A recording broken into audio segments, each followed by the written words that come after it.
Hey guys, this is Tyler here. I'm here in Estonia, and I want to talk about a topic I think many guys here may have questions on, and that is student residencies for MGTOW guys. Because I've spoken about getting a second passport, about getting a first passport, and some other residency options for guys that are in the process or looking at relocating to a foreign country. I think student visas or student residencies are one of the best and easiest options to get started. Note that in many countries, you may not meet the requirements to get a business visa, to get an investor visa, or you may not have enough money, which is often the case, but often you can get a student visa, and this is probably one of the cheapest options to getting some kind of residency document.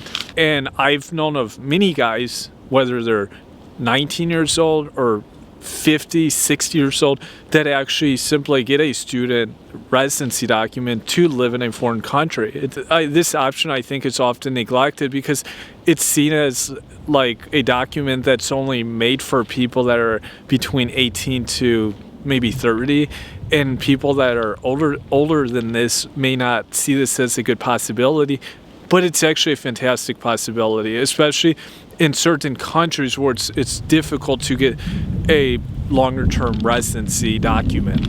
And there's many countries in this case too that you would have the ability to live. And also in some countries you can transfer this into a partial work visa, or you can even prolong it, and this will count towards a permanent residency document or passport, which is pretty cool, honestly.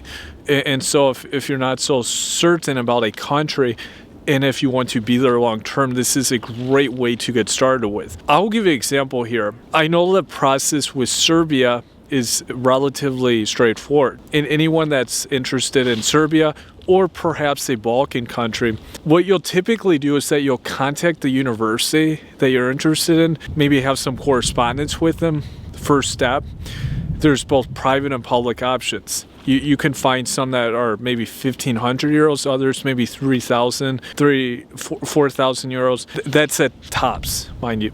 Whether it's undergraduate or graduate, just understand that a graduate option is going to be probably a little easier to do. It's probably going to be a bit quicker and easier if you already have an undergraduate degree before this, but you don't need it. If you don't have any degree, it's not an absolute must. And then what will happen is that you'll then, of course, fill out application documents. You'll have to get your basic documents translated into Serbian. So that would be like your passport, your transcripts, your high school diploma, university diploma.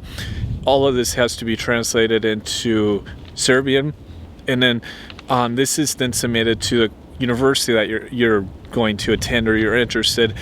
They'll process, look at all your files, and then make a decision on whether they accept, at which point you can then go to the country. Before this too, you may have to file some other paperwork that can be sent via mail. Fill out the paperwork, and then that paperwork goes back to Serbia, which they then submit to the government.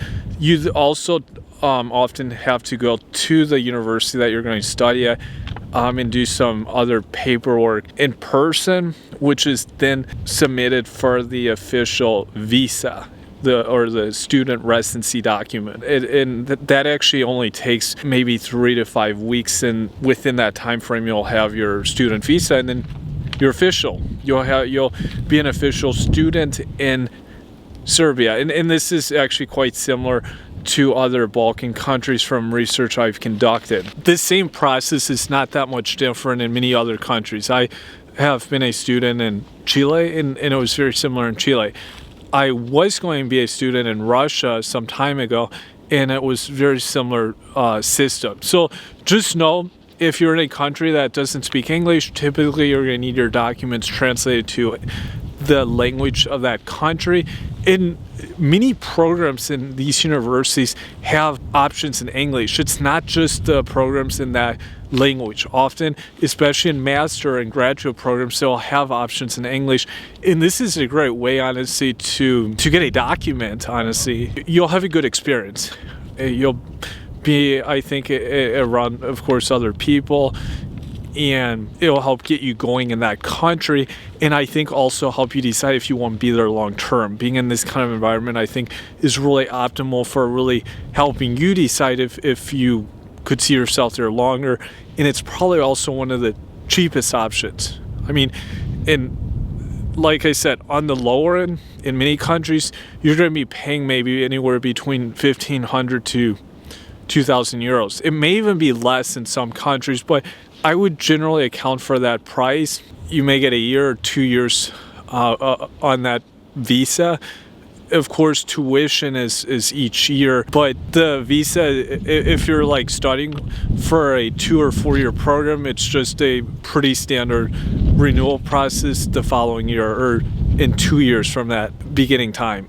And this is typically how it works. As I always tell people, you're going to be paying a price no matter what. If you're going to get a work visa or like a business visa to start a business, you're going to have to pay some kind of price for these documents. And the student option is honestly one of the cheaper options out there. So if you're interested, if you're a 60-year-old guy, this is not a bad option. You could even look at some language institutions will grant you a student visa, and you could just simply study the language. And this is a pretty good way to approach it if you're not wanting to be in a full-scale university.